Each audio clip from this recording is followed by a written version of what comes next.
Hey everyone, I hope you guys are all having lots of rest and peace while you're all self-isolating.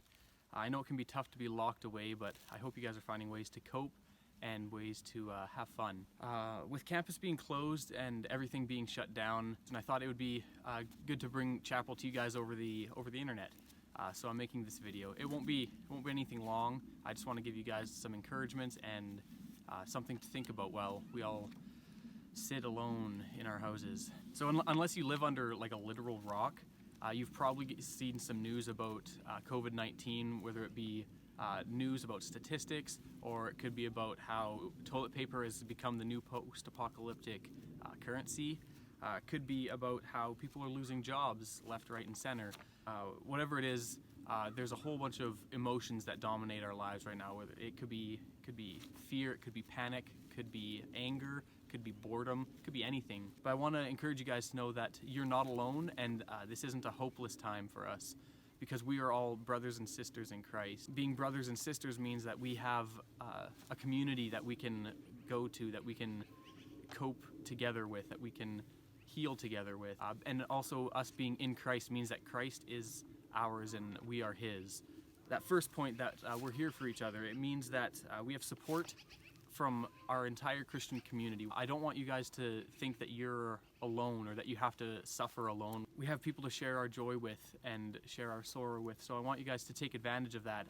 That means that we have to reach out to our fellow classmates, our teammates. Being part of this community, though, means that we're also looking out for each other in the way that we are thinking of others in our actions. That means staying home. Don't go to the movies, don't go to the mall, don't do that kind of stuff, because doing that puts other people at risk. I know this can be especially difficult for us as Christians because we have church that we want to go to every Sunday. I know I want to go to church, and it's tough because now we can't go and shake our pastor's hand as we walk into the foyer. We can't go have coffee with our friends before or after the service. We can't have that physical connection that we always have every Sunday.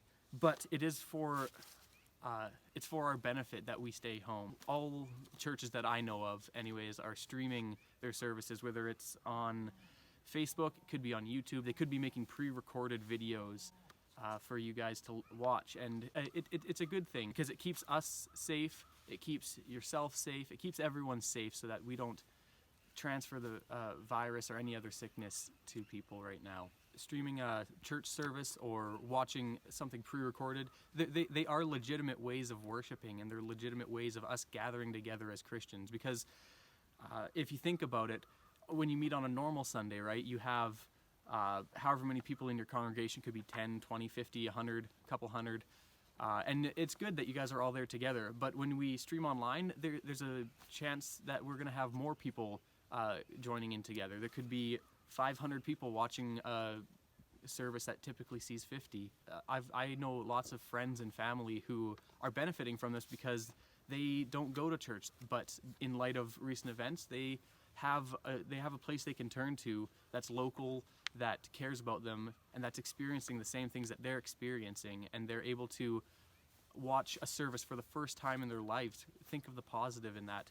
The second point about being brothers and sisters in Christ is that we are in Christ. It doesn't mean that we're immune to the sickness, right? It doesn't mean that we're not going to get sick. We're not going to have some sort of doubt or fear or anger or anything towards recent events. But what it does mean is that in spite of all that, we still have a constant in our life that's never going to change. We might have been depending on our jobs for income. We might have been depending on our social lives to keep us going. We could be depending on a million different things, but it seems like everything has just come to a screeching halt.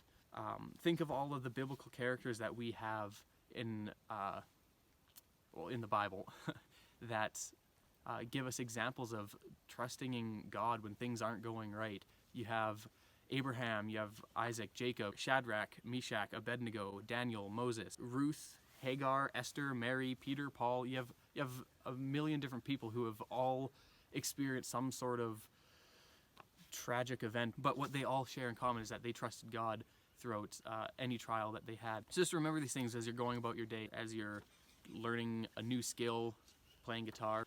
You could be learning to throw paper wastebasket basketball stuff. I don't know.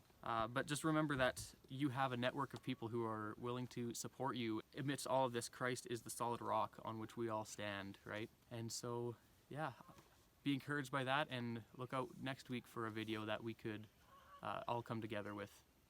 See you next time.